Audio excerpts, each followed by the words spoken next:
F&O junction में आपका स्वागत है। मैं हूं डिम्पी कालरा। तो हमेशा की तरह ये शो अपने आप में इसलिए खास हो जाता है क्योंकि at the middle of this trading time हम एक तो ये शो करते हैं, काफ़ी हद तक डाटा पक चुका होता है और सेकंड हाफ मार्केट का शुरू हो रहा होता है।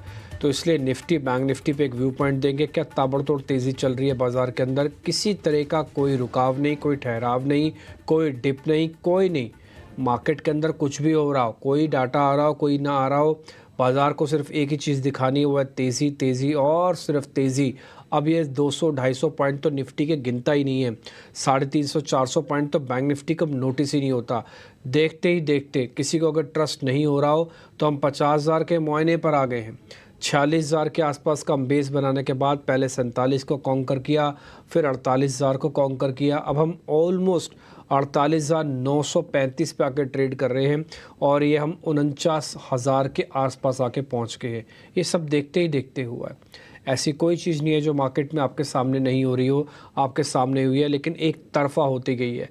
अगर आप पाए तो ज़रा निफ्टी और बैंक निफ्टी का सिर्फ वीकली एक हफ्ते का ट्रेंड दिखाएंगे तो आपको हफ्ते का ट्रेंड हो सकता है साल भर के ट्रेंड से भी ज़्यादा बेहतर हो, क्योंकि जो आप साल भर में इंडाइसिस में प्रॉफिट कमाते हैं, कई बार वो एक हफ्ते के अंदर वो प्रॉफिट आपको मिल जाता है।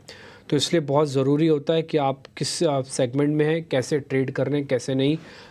ये आज का मूव है, इसमें अगर आप 1 वीक डाल देंगे तो आपको पता लग जाएगा कि निफ्टी और बैंक निफ्टी की परसेंटेज क्या है।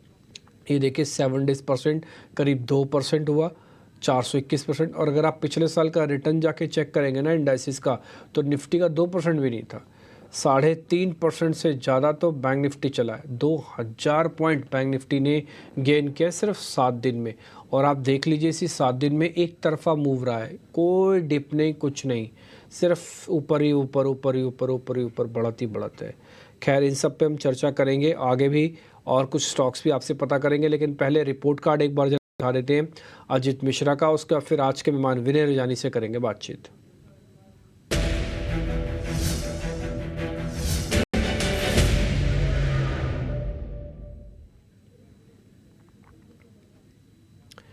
रिपोर्ट कार्ड में कल हमने आपके सामने जो ट्रेड रखे वो आप देख पा रहे होंगे। डीएलएफ से करीब 1.5% का गेन। जेएसडब्ल्यू स्टील कल ही डिस्कस हुआ था कार्यक्रम में, 3.5% का गेन है। शाम होते होते इसमें खबर आ गई, आज सुबह गैप अप हो गया, आपको गेन हमने पहले दिलवा दिया। लॉरस लैब कल one of the finest share था, पहला लॉन्ग पोजीशंस का हमारा शेयर था लॉरस लैब, हमने आपको नोटिस कराया था। करीब 4% का गेन लॉरस लैब से मिला होगा। 2 शेयर थे हमारे लॉन्ग पोजीशंस के जो हमने आपको कल नोटिस कराए थे, एक तो था लॉरस लैब और दूसरा शेयर जो हमने नोटिस करवाया था आपको वो था, माफ़ कीजिए, वो मेरे पास अभी लिस्ट में उसका नाम नहीं आ रहा, बट मेरे को याद है कि लॉरस लैब हमने फर्स्ट अभी वो था एक्साइड।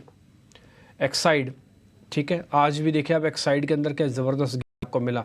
जुबलेंट फूड वर्क था हमारे एक शॉर्ट कॉल में शामिल था। फ्रेश शॉर्ट्स में हमने आरईसी और जुबलेंट फूड वर्क रखा था। फूड वर्क से आपको 1.5% का गेन। और निफ्टी का ये 22,600 की जो कॉल है उससे करीब 46% का रिटर्न आपको और भी मिला होगा, क्योंकि आज बाज़ार चल रहा है ना केवल 22,600 के ऊपर है बल्कि 700 के ऊपर आके ट्रेड कर रहा है। तो इन सभी का बेनिफिट आपको, इसका मैं क्या आपसे परसेंटेज कैलकुलेट करवाऊँ, क्या आपसे काटा पिटा करवाऊँ, आप खुद ही अंदाज़ा लगा लीजिए। आपको थोड़ा आइडिया लग गया होगा कि क्या है। इकलौता जो सेल कॉल भी दिया था ना, वो भी अपने टारगेट को हिट करके आया है, जुबलेंट फूड वर्क। खैर, हम आगे बढ़ते हैं। विनय रजानी हमारी वेट कर रहे हैं, उनसे ज़रा करते हैं बातचीत और ज़रा समझते हैं इस समय बाज़ार के अंदर अब क्या किया जाए। विनय, बहुत शुक्रिया, थैंक यू वेरी मच। कई बार क्या होता है मार्केट के अंदर यूफोरिया इतना स्ट्रांग होता है कि वो बहुत सारे इंडिकेटर्स को इग्नोर मारता चलता है, वो चलता ही जाता है, चलता ही जाता है, तो इग्नोर भी मारता है। मैं आपको इग्नोर का पॉइंट बताता हूँ। आप पुट कॉल रेशो देखो निफ्टी और बैंक निफ्टी की, तो हम 1.3 पे हैं। ऑल्दो हम बहुत महंगे नहीं है, 1.5 पे आके महंगे होते हैं। पिछले 1 महीने से एफआईएस की होल्डिंग जस के तस है, उसमें कुछ खास बड़ा चेंज नहीं हुआ। तीसरा, मैक्रो इंडिकेटर्स के हिसाब से जो हेज कमोडिटीज़ हैं वो सब जल रही हैं, लेकिन मार्केट हर चीज़ को इग्नोर कर रहा है because of this liquidity factor. मैं आपसे ज़रा डेरिवेटिव के पॉइंट ऑफ व्यू से जानना चाहता हूँ। जिनके पास पोजीशंस हैं वो तो ठीक है, वो तो जैसे काम कर रहे हैं सो कर रहे हैं। जिनके पास नहीं है वो अभी क्या वेट करें किसी डिप की, डिप आएगा या नहीं भी आएगा, क्योंकि इस डिप की वेट करते करते क्या हो गया ना, 3 दिन से वो बैठे हैं साइड में और बाज़ार चल गया।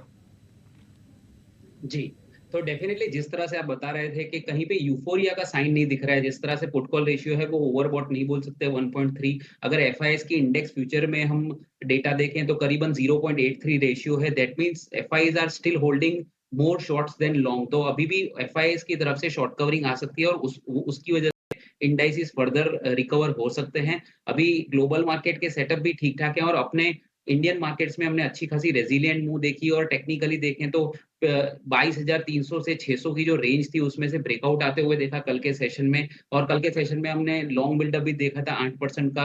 और जिस तरह का बिहेवियर है मार्केट में, आप देख रहे होंगे कि मिड कैप स्मॉल कैप में इतना कोई भी आपको यूफोरिया नहीं दिखेगा। काफ़ी सिलेक्टिव मिड कैप चल रहे हैं, कैलकुलेटिव वे से मार्केट बढ़ रहा है। लार्ज कैप में भी क्या हो रहा है कि सेक्टर रोटेट हो रहा है। अभी तक आईटी ने बिल्कुल परफॉर्म नहीं किया है, तो अगर आईटी भी आता है तो निफ्टी को अच्छा खासा सपोर्ट मिल जाएगा। अभी मेटल है, प्राइवेट बैंक्स है, वो अच्छा पार्टिसिपेट कर रहे हैं।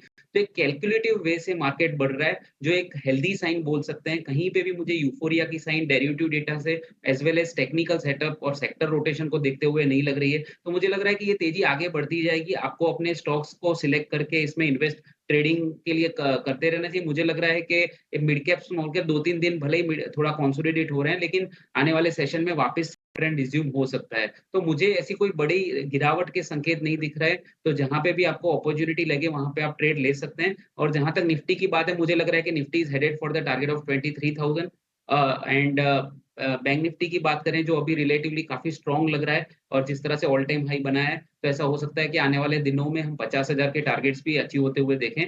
तो डेफिनिटली मार्केट का सेटअप काफ़ी कन्विंसिंग है, कहीं चिंता का विषय नहीं लग रहा है। तो इंट्राडे की डिप्स आती है उसको बाय करके चलें। ओवरऑल मुझे लग रहा है अगर ट्रेडिंग की बात करें तो 22,600 अब सपोर्ट बन जाता है निफ्टी में और 23,000 का इमीडिएट टारगेट दिख रहा है। तो I am bullish on the market और आने वाले दिनों में अच्छा खासा परफॉर्मेंस कंटिन्यू हो सकता है। आप ये कह रहे हैं कि निफ्टी पे 22,600 का स्टॉप लॉस लगाएं, 23,000 का टारगेट लगाएं। ज़रा लगा दीजिएगा प्रोड्यूसर साहब। 23,000 टारगेट लगाओ, 22,600 का स्टॉप लॉस लगाओ और अभी भी पोजीशंस को बाय करो। ये तो हो गया निफ्टी का। दूसरा आप ये कह रहे हैं कि बैंक निफ्टी भी चल सकता है। इसके कोई लेवल बता सकते हैं विनय आप? मैंने अभी पोजिशनल व्यू मेरा शेयर किया है। अभी बैंक निफ्टी का लेवल है 48,900 के करीबन। थोड़ा इंट्राडे डिप आती है तो आप बाय करके चल सकते हैं। अगर 1 से 2 दिन का व्यू लेते हैं तो करीबन 49,400 49,500 का टारगेट मुझे लग रहा है। और जहाँ तक सपोर्ट की बात है तो मुझे लग रहा है कि 48,700 पे एक इंट्राडे सपोर्ट है, 1 से 2 दिन का सपोर्ट है। तो वो सपोर्ट मान के चल सकते हैं। और अल्टीमेटली मैंने जैसे बताया कि पोजिशनल टारगेट 50,000 और उसके बियॉन्ड लग रहा है। लेकिन आप अगर 1 से 2 दिन के लिए ट्रेड कर रहे हैं तो 49,400 could be the immediate resistance. ठीक है, 49,400 आपका हो गया टारगेट।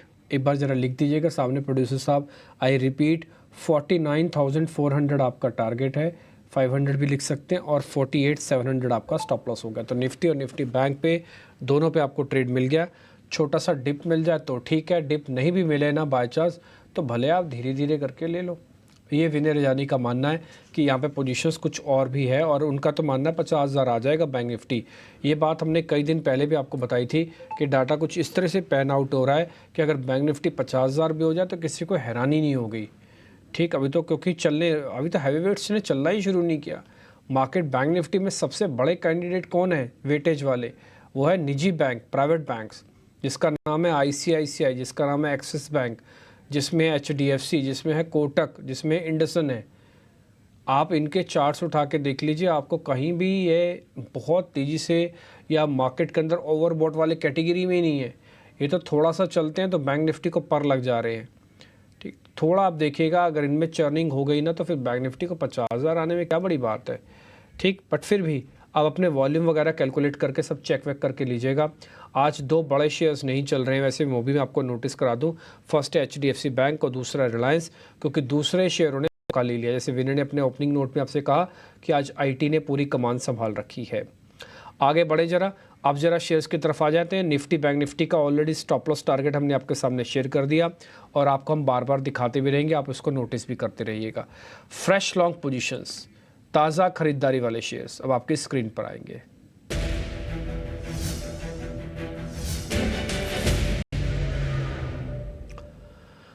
विनय, जहाँ पर आज लॉन्ग पोजीशंस बन रही हैं एक बार ज़रा वो आपके सामने लेके आते हैं।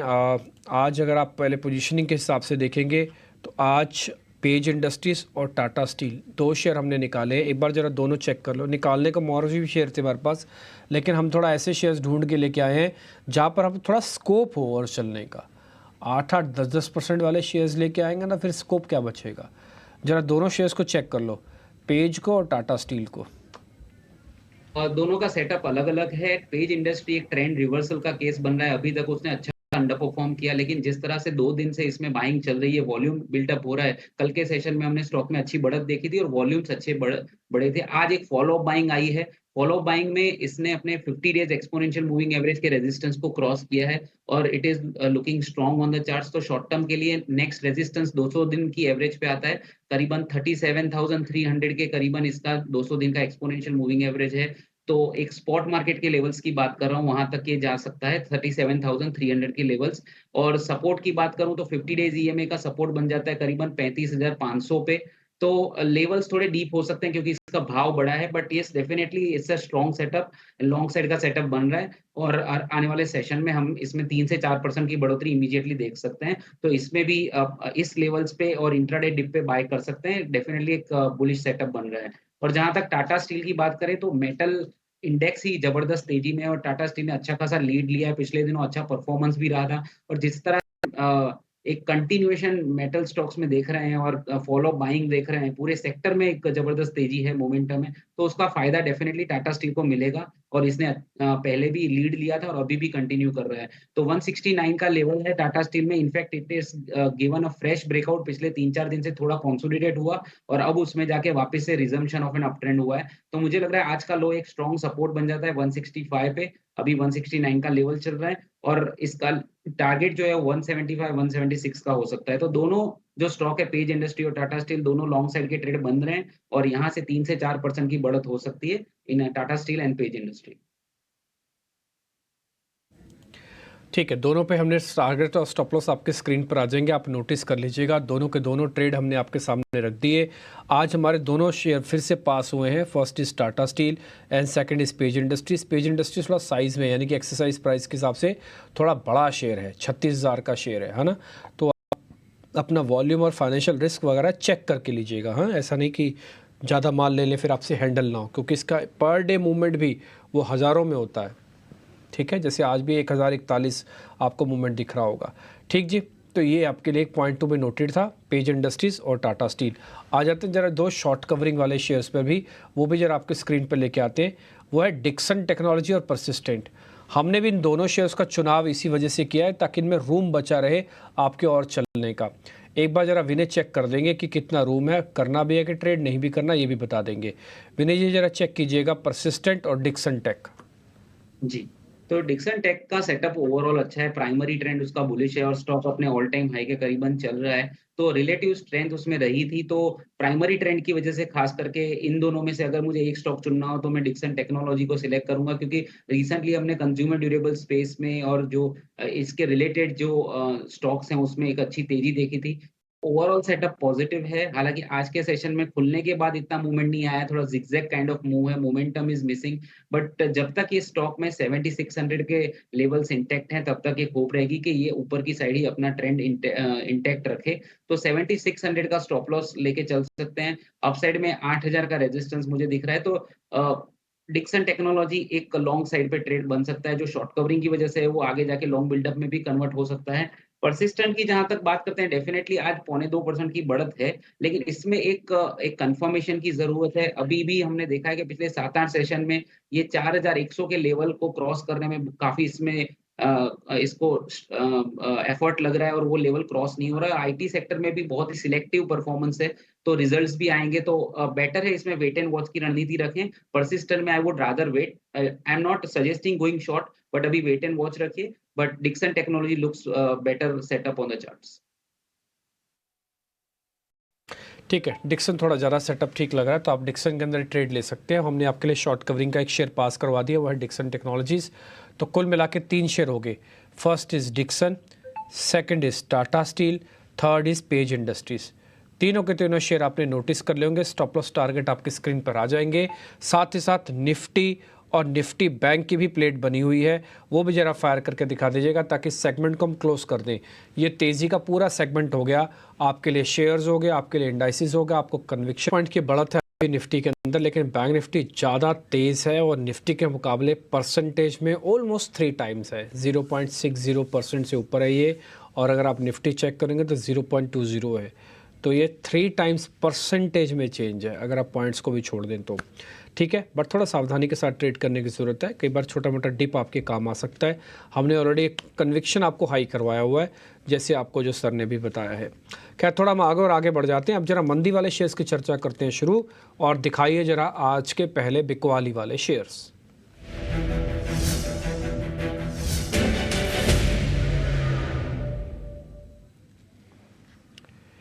दो शेयर हमने निकाले, एक तो कोल इंडिया है, दूसरा है ग्रैन्युलस इंडिया। ग्रैन्युलस के बारे में हमने कल भी जिक्र किया था और ये शेयर कल भी वीक था। कल आपको ध्यान होगा, कल नहीं, इनफैक्ट परसों की बात मैं बता रहा हूँ, जब चंदन तापड़िया से हमारी बातचीत हुई तो उन्होंने कहा ये वीक शेयर तो है, और ये 2% आज फिर से नीचे, इन स्पाइट ऑफ दिस की मार्केट अपने हाई बना रहा है, ये शेयर वीक हो रहा है। ठीक, और दूसरा है कोल इंडिया। विनय, जरा दोनों शेयर्स को चेक कर लो आप, ग्रैन्युलस को और कोल इंडिया को। जी, तो पहले कोल इंडिया की बात करते हैं। डेफिनेटली पिछले 3 दिन से एक म्यूटेड मूवमेंट देखी थी और आज के सेशन में हमने 0.25% की गिरावट है। तो डेफिनेटली 3 दिन के लो, 5 इनफैक्ट 5 दिन के लो पे स्टॉक चल रहा है, तो ये एक नेगेटिव साइन मानी जाती है ट्रेडिंग में।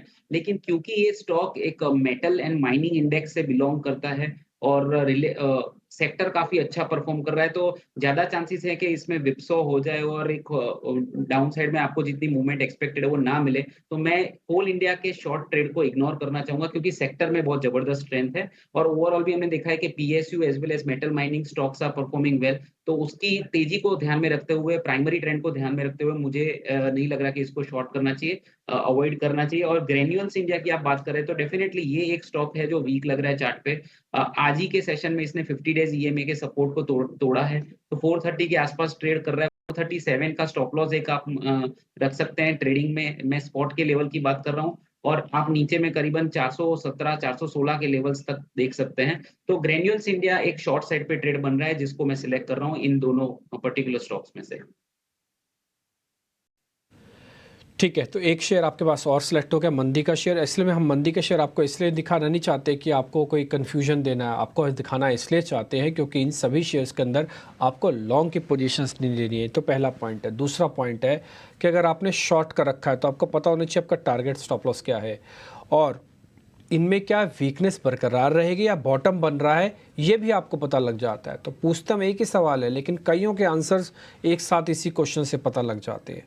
ठीक जी, तो ये शेयर भी आपके नोटिस हो गया और ये हेज करने के काम भी आएगा। मान लो आपने तेज़ी ले रखी है, आपके पास 9 शेयर तेज़ी के हैं, एक शेयर मंदी का आपको चाहिए, तो कहाँ से ढूंढोगे आप? तो ये आपको दे दिया ना, ग्रैन्युलस इंडिया। 2 शेयर और भी है हमारे पास, हो सकता है इनमें से भी कुछ निकल के आ जाए, ये भी विनय से चेक करवा लेते हैं। विनय जी जरा चेक कीजिएगा। पहला है MGL। ये शेयर कई दिनों से बढ़िया चल रहा था, गैस वाला स्टॉक्स है, लेकिन आज प्रॉफिट बुकिंग करा रहा है, तो अनवाइंडिंग का डाटा बना है। दूसरा है सर कोलपाल, कोलगेट पामोलिव, इसके अंदर भी अनवाइंडिंग का डाटा बन रहा है, जरा दोनों को चेक कर लो आप। एमजीएल की बात करें तो रिलेटिवली ये स्टॉक काफी स्ट्रांग है। पिछले 4 कंटिन्यूअस वीक से ये स्टॉक में हमने ग्रीन में इनफैक्ट पॉजिटिव रिटर्न्स देते हुए देखा है। आज एक थोड़ा बहुत स्लाइट बोल सकते हैं कि प्रॉफिट बुकिंग आया है जिससे इसका ओवरऑल ट्रेंड चेंज नहीं होता है। तो उसके हिसाब से मुझे नहीं लग रहा कि इसमें शॉर्ट पोजीशन बनानी चाहिए। इसमें कंफर्मेशन की जरूरत है, डाउन साइड के ब्रेकडाउन आते हैं तभी हम करेंगे। लेकिन पिछले 2-3 वीक से जिस तरह की स्ट्रेंथ रही है, उसको कंसीडर करते हुए मैं इसको इग्नोर करना चाहूँगा, इसको शॉर्ट बिल्कुल नहीं करना चाहिए। जहाँ तक कोलगेट की बात है तो एफएमसीजी स्पेस में एक सिलेक्टिव परफॉर्मेंस रहा है, काफ़ी कुछ स्टॉक्स अच्छी स्ट्रेंथ दिखा रहे हैं, बट कुछ स्टॉक वीकनेस दिखा रहे हैं। पिछले दिनों में डाबर ने भी देखा था, बट बाद में मैरिको ने अच्छा परफॉर्मेंस दिया, तो मिक्स बैग है एफएमसीजी में। लेकिन कोलगेट की बात करते हैं तो बैक टू बैक हमने देखा है कि 2-3 दिन से इसमें थोड़ी वीकनेस दिख रही है। अगर हम वीकली चार्ट हम देखते हैं तो एक डोजी कैंडलस्टिक पैटर्न बनी थी लास्ट वीक में और उसके बाद फॉलो अप सेलिंग आया है। तो सेल का सेटअप देखें तो कोलगेट में डेफिनिटली बन रहा है, 2642 का उसका प्राइस चल रहा है। आज का जो हाई है वो एक रेजिस्टेंस बन जाता है, वो है 2700। तो 2700 के स्टॉप लॉस से आप इसमें शॉर्ट पोजीशन बना सकते हैं। तो इन दोनों स्टॉक्स में कोलगेट पामोलिव मुझे शॉर्ट साइड पे दिख रहा है। जो इमीडिएट जो इसका सपोर्ट है वो करीबन बैठ रहा है 2550 पे। तो करीबन 100 रुपए की डाउनसाइड हो सकती है, 90 से 100 रुपए की डाउनसाइड, जो यहाँ से 3 से 5% 4% की डाउनसाइड बोल सकते हैं। तो 2700 के स्टॉप लॉस से कोलगेट पाल्मोलिव शॉर्ट पोजीशंस में हम ध्यान रख सकते हैं। ठीक है, तो ये हमने टारगेट भी आपके लिए डाल दिया, 25-50 तक का टारगेट है, 2700 का स्टॉप लॉस है। रिस्क रिवॉर्ड काफ़ी अच्छा है, यहाँ पे आप पैसे ज़्यादा बनेंगे और जाएंगे कम। तो ये एक शॉर्ट का एक और कैंडिडेट भी आपको मिल गया, तो इसलिए मैं कह रहा था कि हो सकता है हमको इसमें से ट्रेड मिल ही जाए। तो आपके पास दो आ गए हैं बॉस, एक तो कोलपाल, ये आपकी शॉर्ट की पोजीशंस में आ चुका है, और दूसरा ग्रैंडलेस है। ये हमारे सेगमेंट की 2 कॉल्स हो रही हैं। कुल मिला के 3 कॉल हम फर्स्ट सेगमेंट से लेके आए थे, 2 कॉल्स हम इस सेगमेंट से लेके आए हैं, 5 सौदे हमको जो हमने शेयर पता किए उसमें से सर ने छांट के हमको बता दिए। ठीक जी, आपको निफ्टी बैंक निफ्टी का उन्होंने अपने हिसाब से बता दिए कि कन्विक्शन उनका हाई है, और लेवल्स उन्होंने आपको मोटा मोटी बता दिए। अब मैं थोड़ा और आगे बढ़ता हूँ और जरा विनय जी के कॉल्स भी आपके सामने रख देता हूँ, ताकि इसका रिपोर्ट कार्ड जब हम कल जब लेके आए तो आपको पता होना चाहिए कि किस किस से कितना कितना रिटर्न मिलेगा। तो विनय जी, अब आपके शेयर्स की हो रही है इंतज़ार, जरा बताइए सर। जी, तो मेरा जो कन्विक्शन बैंक निफ्टी पे हाई था और मुझे लग रहा था कि पोजिशनली 50,000 तक भी आ सकता है कुछ आने वाले 1-2 वीक में, वो उसकी वजह थी आईसीआईसीआई बैंक। जिस तरह से आईसीआईसीआई बैंक पिछले 3-4 वीक से कंसोलिडेट हो रहा था और जिस तरह का आज हमने वो कंसोलिडेशन में से ब्रेकआउट आते हुए दिखा है, तो जो कन्विक्शन बैंक निफ्टी पे बन रहा है just because of the recent breakout in the ICICI bank. तो आईसीआईसीआई बैंक का अप्रैल फ्यूचर में लॉन्ग रिकमेंडेशन देना चाहूँगा। करीबन 1109 के आस-पास आप ट्रेड लॉन्ग कर सकते हैं। स्टॉप लॉस आपका ट्रेडिंग के लिहाज से 1090 का होना चाहिए। अपसाइड में 1140 का टारगेट मैं रिकमेंड कर रहा हूँ। सेकंड पिक, जैसे हम बात कर रहे थे कि मेटल स्पेस में एक अच्छी खासी तेजी है, और मेटल स्पेस जब भी चलते हैं तो थोड़े लंबे टाइम तक चलते हैं, क्योंकि ये कमोडिटी स्टॉक्स हैं और एक साइक्लिकल मूव इनकी रहती है। तो काफ़ी लंबे अरसे के बाद हमने देखा है कि metal and mining stocks have started performing well. तो जेएसडब्ल्यू स्टील का अप्रैल फ्यूचर 890 के करीबन, 888 के करीबन आप लॉन्ग कर सकते हो। 875 का एक 1 से 2 दिन का स्टॉप लॉस मैं रिकमेंड कर रहा हूँ, और 912 का टारगेट मैं रिकमेंड कर रहा हूँ। तो मेरी तरफ से 2 पिक रहेंगी, ICICI bank April future and JSW steel April future on the long side. ठीक है, एक स्टील का ऑलरेडी हम पहले भी डिस्कस कर ही चुके हैं, तो एक अब बैंक का काउंटर आपको और मिल गया आईसीआईसीआई, और एक स्टील का काउंटर मिल गया जेएसडब्ल्यू स्टील। हालांकि जेएसडब्ल्यू स्टील अब धीरे धीरे वापस से चलना शुरू हो गया, आप अपने स्क्रीन पर देख भी पा रहे होगे, और टाटा स्टील वगैरह भी आपको पहले हमने भी नोटिस करवाया हुआ है। ठीक जी, तो आपके सेलेक्टिव शेयर्स जो थे वो हमने आपको बता दिए। उम्मीद करते हैं सभी के सभी सौदे आपके काफ़ी काम आएंगे। बहुत बहुत शुक्रिया विनय, थैंक यू वेरी मच, आज आपने टाइम निकाला, फिर से अच्छा लगा आपसे बातचीत करके। कल हम आपका रिपोर्ट कार्ड दिखाएंगे। जो शेयर हमने स्टॉप लॉस और टारगेट लिखे हैं सिर्फ वही मान्य हैं, जिनका स्टॉप लॉस और टारगेट नहीं दिया वो सिर्फ डिस्कशन का पार्ट थे, उसको आप छोड़ दीजिएगा। ठीक, बहुत बहुत शुक्रिया इस कार्यक्रम देखने के लिए भी। नमस्कार।